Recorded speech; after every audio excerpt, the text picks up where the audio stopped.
I used to think numbers made sense. They always balanced. Love didn't. Dad's heart surgery came first, $28,000. I wired the money before sunrise, watching the numbers vanish from my account. Mom said, "You saved his life. Mara." He never mentioned it again. Then came Jenna's degree, $12,000 a year for 3 years. "I'll pay you back," she'd promised between parties and selfies, her voice sugar-sweet. I learned not to ask.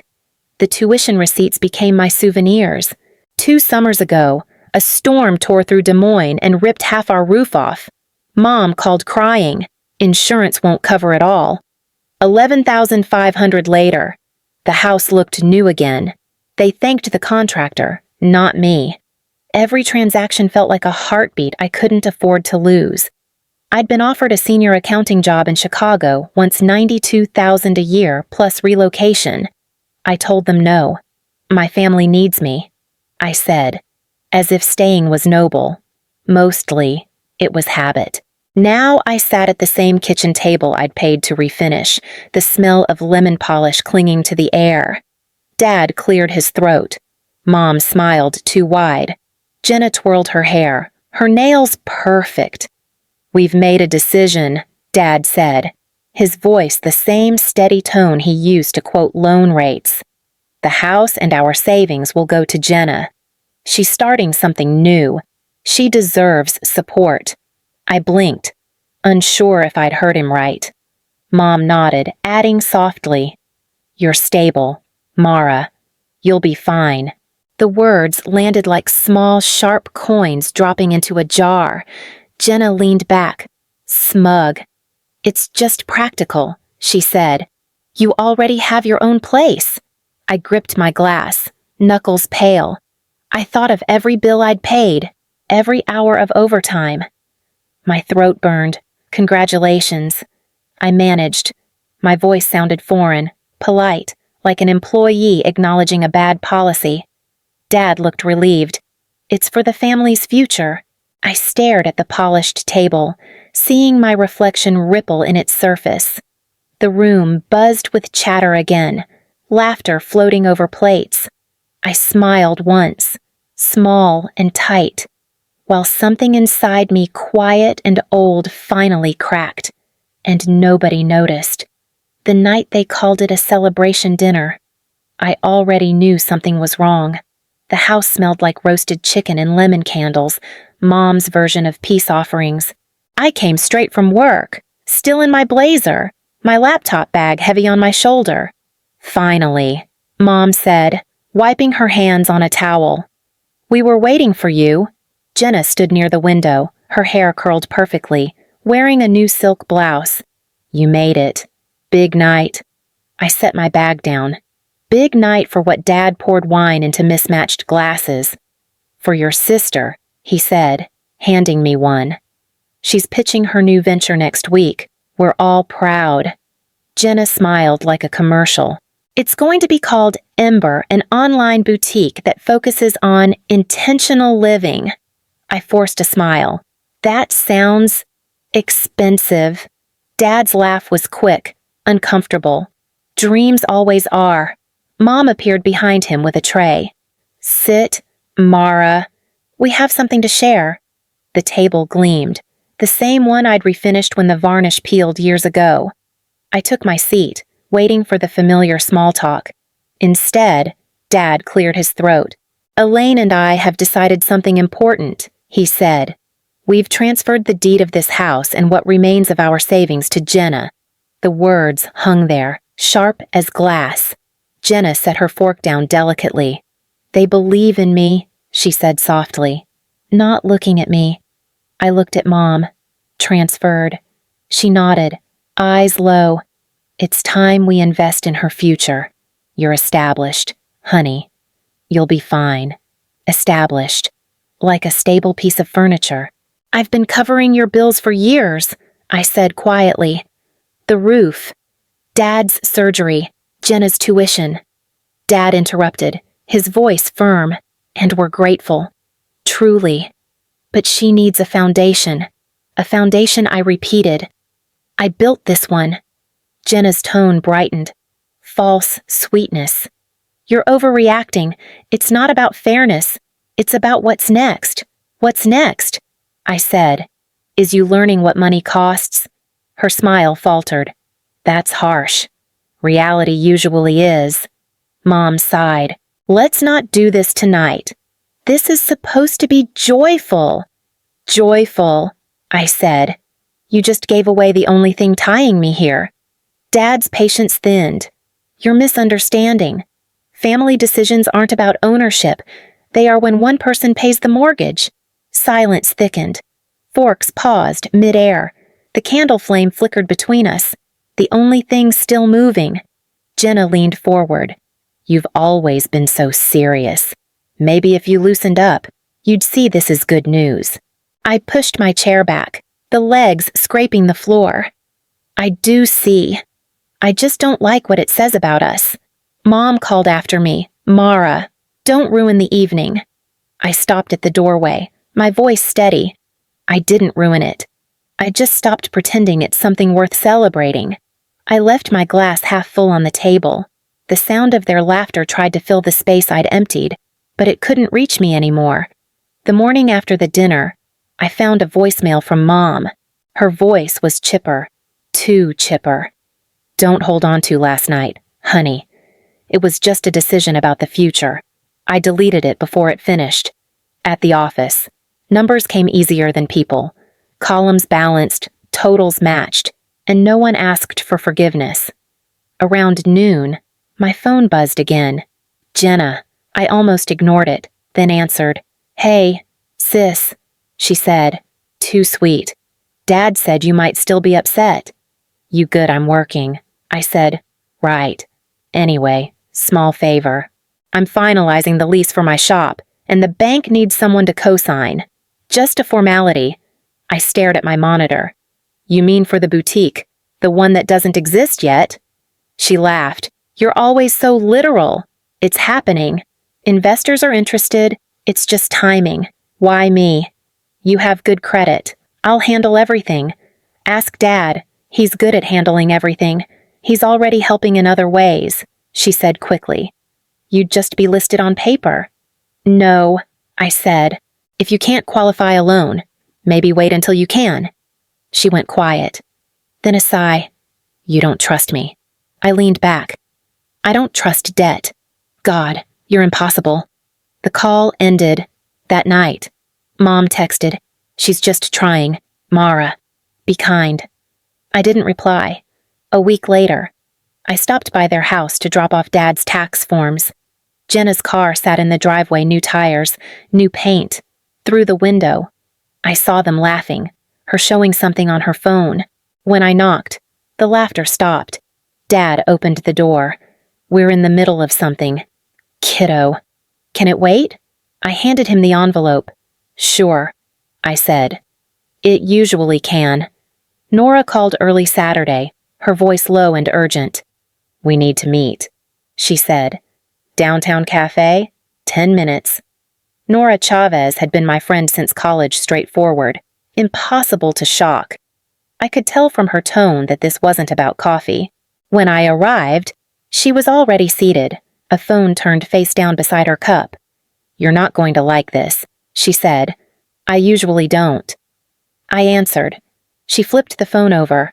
On the screen was a loan summary from the bank where she worked, home equity line, $240,000, secured against property 118 Willow Drive. Des Moines, my family's address. Tell me this is a mistake. I said. It's not, she whispered. It's your parents' house. Jenna listed herself as co-owner. It was approved 3 months ago. Mom and Dad don't even know how to upload a document, I said. She forged their e-signatures. Mara. The funds are almost gone. The cafe noise faded. I stared at the screen. The numbers blurring. Gone were multiple transfers to personal accounts. Travel, boutique supply sites. She's been spending fast. I stood so suddenly the chair screeched. Send me that file. Mara, send it. The drive to my parents' house felt shorter than ever. Mom was in the kitchen, stirring something on the stove. You look pale, she said. Are you eating enough? Did you take out a loan, I asked. Her spoon stopped midair. What are you talking about? The house. Mom, did you or Dad sign a home equity loan? She frowned. No. We would never wait. Why I held up my phone, showing her the document. This, Jenna used the house as collateral. $240,000. Her face drained of color. No, she wouldn't. She couldn't. She did. She sank into a chair. There must be a misunderstanding. Stop saying that, I snapped. She used your home to get money. She's already spent most of it. She told us she had investors. She had your signatures. That's what she had. Mom's hands trembled against the table. Your father doesn't know, she whispered. He'll be furious. He should be. I said, you both should. Please, don't go to him yet, she said quickly. Let me talk to Jenna first. She's not going to fix this. You don't know that. I know she didn't hesitate to risk your roof, the one I paid for. Mom's eyes filled, but her voice steadied. She's trying. Mara, she's not like you. She's fragile. I laughed once, short and bitter. And I'm what? The sturdy one. The one who can afford to be invisible. She needs us, she whispered. No, Mom, I said.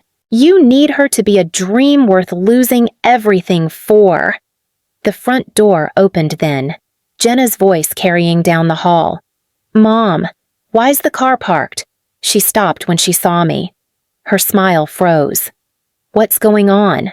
I turned the phone toward her. You tell me. Her eyes darted to Mom. Where did you get that from someone who still believes in facts? She crossed her arms. You're overreacting. It's just leverage for investors. Everyone does it. Not with someone else's house. I'll pay it back. With what I asked. Your charm. She flinched, then recovered. You've always resented me. Now you finally get to play hero. Hero. I stepped closer. I'm trying to stop you from destroying what's left of this family. Mom stood, voice shaking. Enough. Both of you. I looked at her, really looked, and saw the cracks in her calm. He deserves to know, I said softly. She didn't answer. I left the phone file open on the counter and walked out. Behind me, I heard Mom whisper Jenna's name like a prayer that no longer worked. Mom didn't call for a week. When she finally did, her voice sounded smaller. Your father knows now, she said. How bad he's angry. At everyone. Mostly at me. I waited. She didn't continue. I warned you, Mom. I know. Her breath hitched. But she's still our daughter. So am I said quietly. That ended the call. The next text came 3 days later. Short and polite mortgage payment due Friday. Can you help until we sort this out? I stared at the words until they blurred.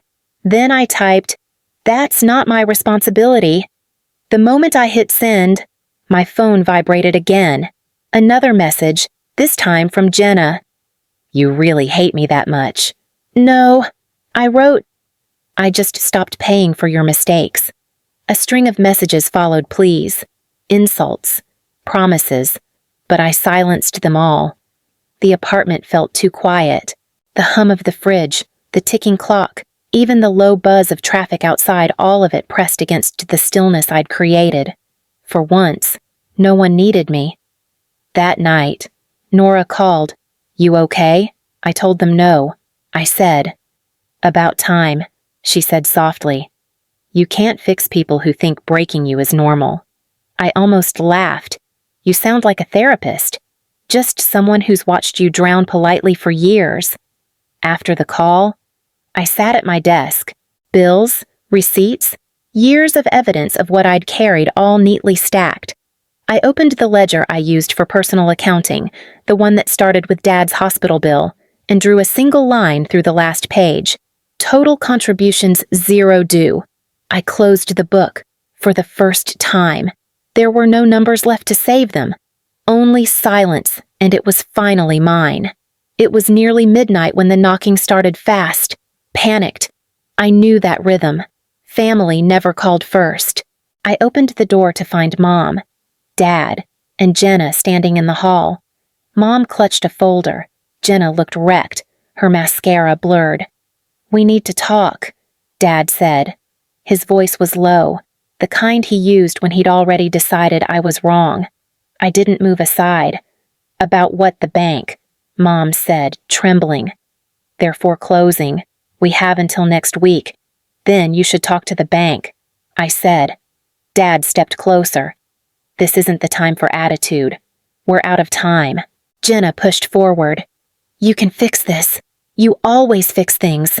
"No," I said. Her voice cracked. "You're really going to let them lose everything? I didn't make this mess," I said. Dad's tone hardened. "You're part of this family. That means something. Apparently it means debt," I said. He flinched. "We raised you better than this." "No," I said. "You raised me to clean up after you." Mom's eyes glistened. "Please, just this once. We'll pay you back." I laughed quiet, tired. With what another promise, Jenna's jaw tightened. "You're selfish." I looked at her. "I gave you my savings, my time, my peace. That's not selfishness. That's bankruptcy." She folded her arms, defensive. "You think you're better than us. I think I finally understand you." Mom reached for my arm. "Mara, we're your parents." I stepped back. "And I'm not your insurance policy." The silence between us thickened. Dad tried again. Softer now. "If you walk away, we lose the house." I met his eyes. "You already did." Jenna shook her head, tears welling. "You'll regret this." "No," I said quietly. "You will." Mom's voice broke. "We're your family. Family doesn't mean I owe you my life." I said. They just stood there, 3 people who once defined everything I thought I was. Finally, I nodded toward the folder in Mom's hands. "Call the bank. Fix it or face it. I'm not your way out anymore." Then I closed the door. The latch clicked, soft and final. Their voices blurred outside, pleading, accusing, fading. Inside, I leaned against the door, heartbeat steady. The quiet pressing in like air finally cleared. The first rumor showed up in my inbox 2 days later. A client wrote, "Heard about your family. Hope it's not true." By noon, 3 more messages came. By evening, one of my long-term accounts canceled their contract without explanation. That night, Nora called. "Mara, have you seen what Jenna's posting?" I opened my laptop. Jenna's face filled the screen, smiling, red-eyed, speaking to a camera. My sister turned her back on us. She said, "She's letting our parents lose everything while she hides behind her spreadsheets." Comments flooded beneath the video, strangers calling me heartless, ungrateful, cold. I scrolled until the words blurred. "She's weaponizing pity," Nora said. Classic. I shut the laptop. It's working. The next morning, my supervisor asked to see me. "Mara, I have to ask, are you involved in some sort of family dispute? Clients are nervous." I forced my voice steady. "It's personal." He sighed. "I'm sure it is. But perception matters. Maybe take a few days off." The walk back to my desk felt longer than any commute. I sat, staring at the screensaver's glow until it hurt. That evening, I called home. Dad answered. "So now you care," he said. "Call her off," I said. "The posts. The lies, she's ruining my job." "She's defending us," he said. "You made us look desperate." "You were desperate," I said. He exhaled sharply. "I never thought you'd humiliate us like this." I laughed, small and bitter. "You mean by not bailing you out again?" "By abandoning your family," he said. The call clicked dead. Hours later, my phone buzzed again. "Mom this time. People are talking," she said softly. "Maybe you should fix this." I didn't break it. Sometimes being right isn't the point. Then, what is keeping peace? She whispered. I hung up. The next morning, a client I'd known for years stopped me outside the office. You know, I really thought better of you, he said quietly before walking away. Something inside me cracked, not the loud kind, but the deep one you only hear once. That night, I poured a drink, sat on the floor, and stared at the framed job offer still pinned on my wall. Senior accountant, Chicago, $92,000 per year plus relocation. I'd kept it all these years, a reminder of the road I didn't take. My reflection wavered in the glass frame. I whispered, 92,000, the price of freedom I turned down. I didn't cry. I just sat there until the ice melted and the city outside went silent. When I finally turned off the lights, the room didn't feel like a home anymore. It felt like a pause between storms, one that I no longer planned to survive quietly. They came to my office on a Tuesday afternoon, uninvited, loud, impossible to ignore. The glass doors swung open, and there they were, Dad in his old gray coat, Mom clutching a folder, Jenna trailing behind, her lipstick smudged. Heads turned across the floor. Conversations stopped mid-sentence. Mara, Mom said, trying to smile. We just need 5 minutes. I stood slowly. This isn't the place. Dad's tone was iron. It's exactly the place. Maybe you'll listen here. Jenna stepped forward. You could end this today. One transfer and the bank would stop calling. I kept my voice even. You mean one transfer and you'd get to ruin something else? Her jaw tightened. You've always enjoyed making me look like a failure. You did that yourself, I said. Enough, Dad snapped. We're losing everything while you sit behind a desk counting other people's money. That's my job, I said quietly. Working. Earning. The part you all forgot how to do. His eyes narrowed. You're letting your parents go homeless. Mom's voice cracked. Please, Mara. We can't fix this without you. I nodded toward the folder in her hands. What's that final notices? She whispered. It's all in there. I didn't touch it. Leslie. I stopped myself. Corrected Jenna used the house as collateral. She needs to fix it. Jenna's voice shook. I tried. The boutique failed. Investors bailed. I was trying to build something for us. For us, I said. You built a disaster and called it love. Her chin lifted. You think you're better than me because you can say no. No, I said, because I finally did. The silence that followed was heavy, alive. Dad looked around the office at the co-workers pretending not to stare. You're embarrassing yourself, he muttered. No, I said. You're reminding me why I stopped saving you. Mom reached out again. We're family. Family doesn't sign your name on loans you never agreed to, I said. Her hand dropped. Jenna's eyes glistened. If we lose the house, I'll never forgive you. I met her stare. If you do, you'll finally learn what responsibility feels like. Dad's shoulders slumped. You've changed. I had to, I said. He shook his head, turned to leave. Mom followed, her folder pressed to her chest. Jenna lingered in the doorway. You'll regret this, she whispered. No, I said, calm and certain. You will. The door closed behind them. The office stayed silent a moment longer before keyboards started clicking again. I sat down, hands trembling slightly, then steadied. For the first time in years, I felt like I was standing exactly where I belonged. The news came 2 weeks later. Nora texted first, check the Des Moines Register. The headline sat at the top of the page like a bruise, local family loses home after risky loan default. I didn't need to read the rest.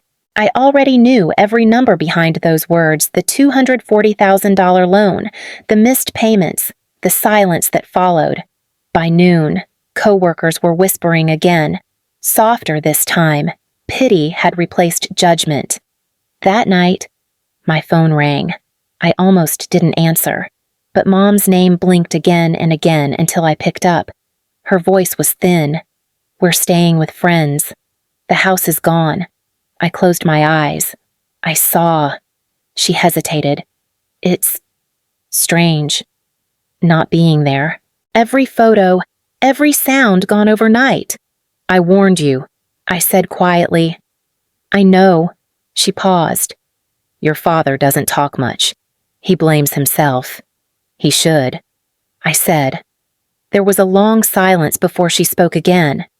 Jenna's gone. Gone where she left town. Said she needed to start over. The words landed heavy but hollow. Did she even say goodbye? Just a note, Mom whispered. She said she couldn't face you. I sat down, gripping the phone tighter. You should have seen this coming. We believed her, Mom said. We believed in all of you, in different ways. No, you believed in who you wanted us to be. Her voice trembled. I'm sorry, Mara. I really am.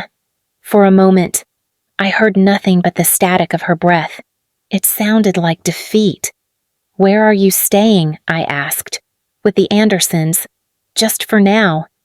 Do you need money? No, she said softly. Not this time. Her answer hit harder than anything else. Take care of yourself. Mom, I'm trying. She hesitated again. I wish things were different. Me too, I said, but they're finally honest.